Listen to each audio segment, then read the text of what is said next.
Hello, everybody. This is Natural Fitness Lifestyle. Today, I want to talk about, okay, I want to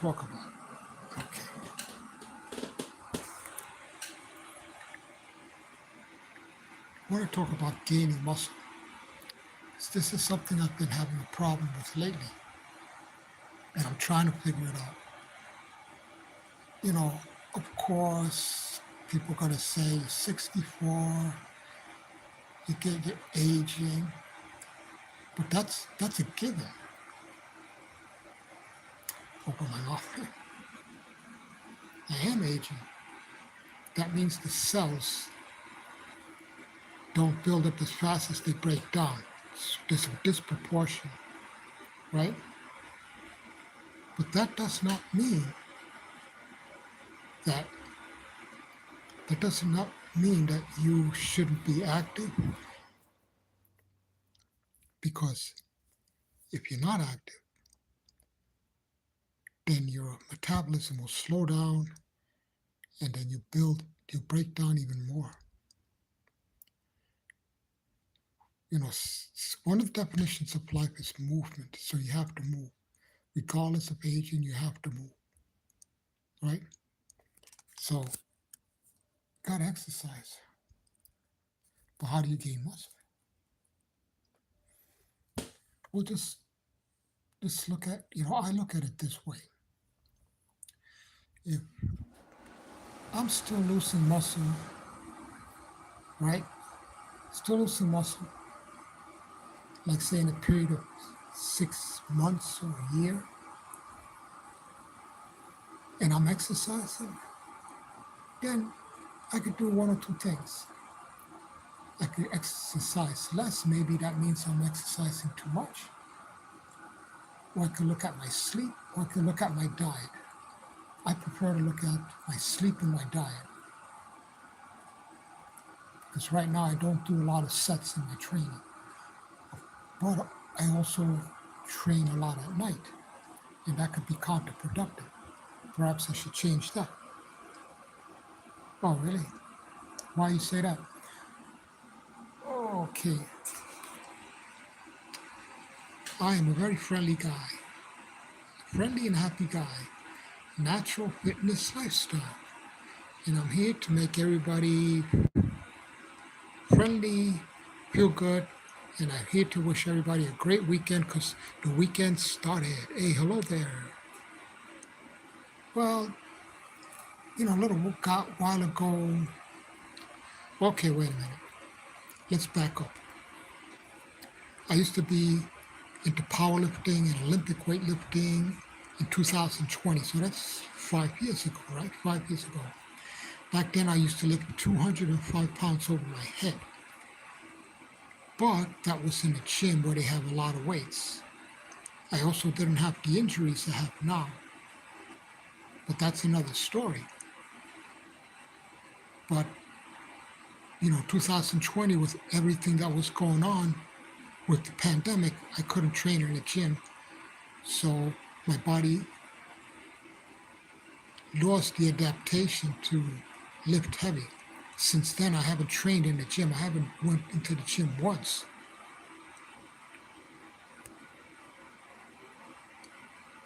That's great. I'm glad to hear that. Glad to hear that.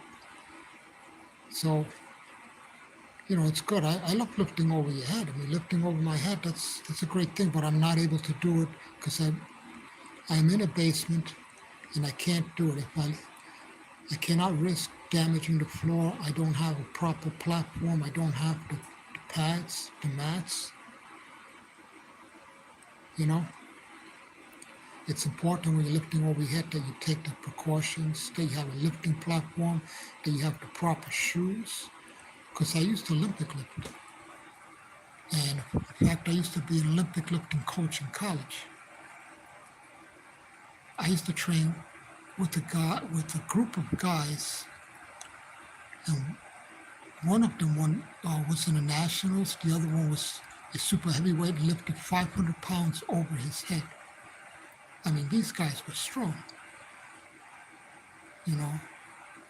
But right now, because of my neck and my spine injuries, I don't want to take a chance. Because if I hurt myself any more than I'm hurt right now, if I injure myself any more seriously than I am currently, then no one's going to take care of me. That's just the way it is. When it comes to spine and back injuries, it is very, very hard to find help. Very, very hard to find treatment. And you can ask many people out there. So I don't want to take a chance and train, you know, too heavy because I know I can lift more than I use in my workouts, but I take a precaution and I only use enough to give me a workout without causing damage. So that now at my age, that's my priority. It's not to lift the most weight. Though many times I wish, to increase my weight, but I do it I do it for repetitions. For example, like you see me, you see me, if you see my video, if you want to know how much I lift, it's on my videos, like this floor press video. I've done floor press videos throughout the year. Sometimes I lift more, sometimes I lift less. I have done dumbbell floor press videos, which I'm using one arm, which is much harder because you have to stabilize. So you have to use all your stability muscles, your core muscles are working more. A one arm single floor press requires a lot of core strength, much more rotator cuff muscles strength. And in the video, I've used as much as 75 pounds in the floor press for repetitions. But I'll never go and attempt 1 or 2 reps because that's not what I'm trying to do right now. I'm trying to not only get the strength, but the conditioning and the endurance in my muscles as well. So I never do like 1 or 2 reps. A little while ago, I posted a video and I did low reps in the dumbbell concentration course. If you like, you can look at my channel, and I just posted the video dumbbell concentration course. And I used 41 pounds, 4 reps. I took a little bit of a rest and I did 2 more repetitions. So this is a technique called rest pause that allows you to lift more repetitions with a heavy weight. So you can look up that video named Heavy Concentration Curls, which I just posted on my channel, where I'm doing 41 pounds for 4 repetitions. I take a rest and do 2 more repetitions. How you doing? Nice to see everybody. Everybody looking forward to the weekend. As far as I would like to use more weight in the legs and the back, but like I said, I have hip and spine problems. And though I'm strong enough to use much more weight than I use, if I do, it will place undue wear and tear on my hips and back, so I prefer not to. So I train with weights that I can safely handle. You could say they're moderate, they're not heavy. How you doing, Alex? And you still get a lot of strength because in training, it's not just how heavy you lift, but the consistency. So if you lift, let's say you lift 400 pounds one day, and it wears out your body so much that then you cannot train for another 4 weeks. So now your body's going to get deconditioned and it'll lose strength. Sure, you may come back and lift 400 pounds, but lifting more weights, now this might seem contradictory. Lifting heavier weight does not always tell you how strong you are. Consistency, being able to train consistently, work out and recover, that tells you truly how strong you are. I mean, utilizing the rationale that, let's say, going back to the prehistoric days, let's say they were cavemen, okay, the prehistoric days.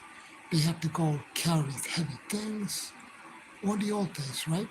You had to go climb up, and if you weren't living in the mountains, you had to carry heavy things up and down a mountain. You couldn't take a break. You couldn't just say, "Oh well, I'm going to carry something heavy and then not carry anything else the next day." That would be practical, and the person living in the prehistoric days, would not survive if they weren't able to work heavy every day or work hard every day. So a true sign of strength is being able to work hard more. In training, it's called work capacity. That's why you see a lot of lifters now. Nowadays, they write down percentages and they train according to percentages. But this was done a long time ago. In fact, I'll tell you, when I used to train with all this group of guys, many of who were trying to make it into the Olympics, they really didn't have a system for telling themselves what was the correct amount of weight each they should train and use each day, each week, each month. They didn't have a system. Till one day, an elderly gentleman came into the door one night. He was from the Soviet Union, and he had a little notebook, and he was writing down all these numbers, and he started showing people the percentages.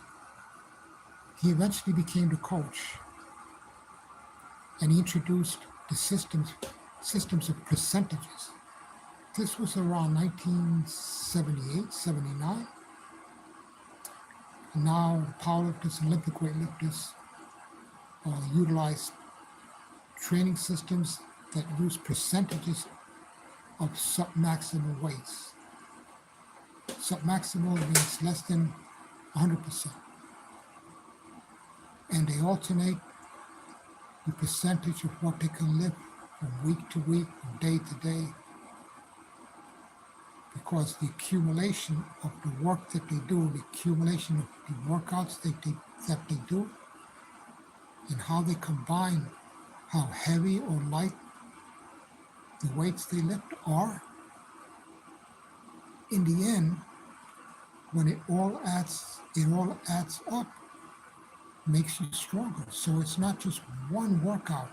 What I'm trying to say is not just one workout that will get you stronger, but it's the totality of workouts and how you combine them, how you combine the exercises, how you combine the light days, the medium days, the heavier days, the repetitions, the rest periods in between each sets, the amount of sets you do. These are all more important than just how much you lift one time.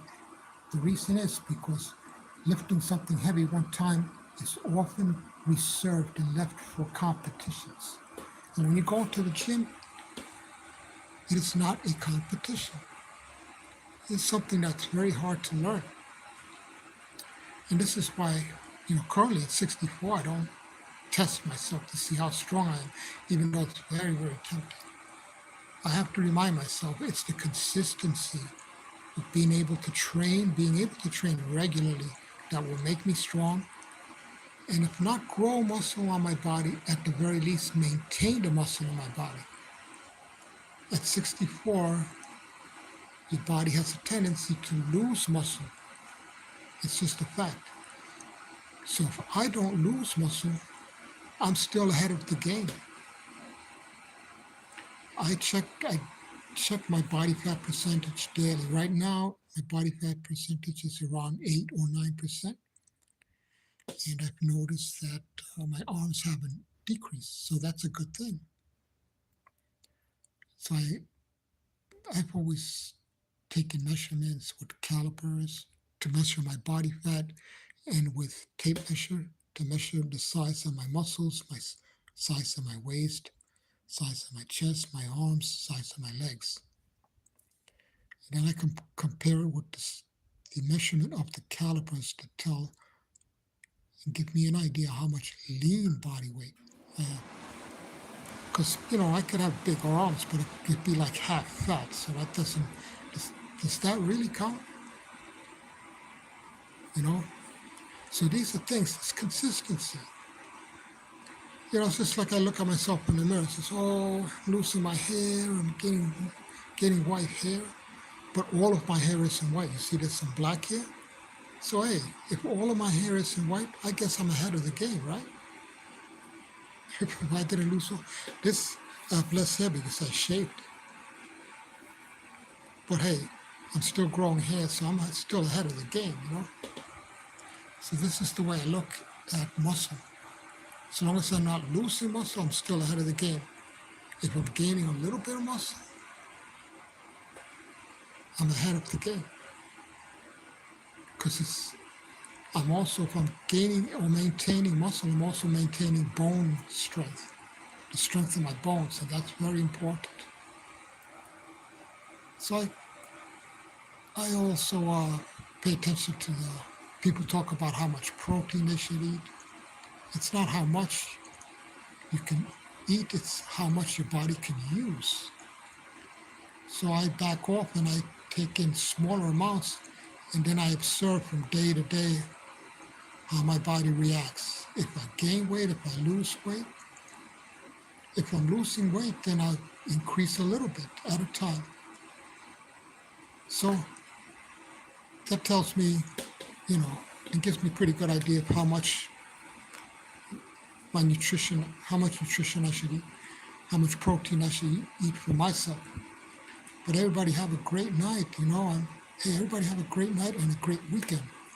I hope like what we discussed or what I said will help everybody. But this video is not meant for recommendation or advice. This video is meant for educational purposes.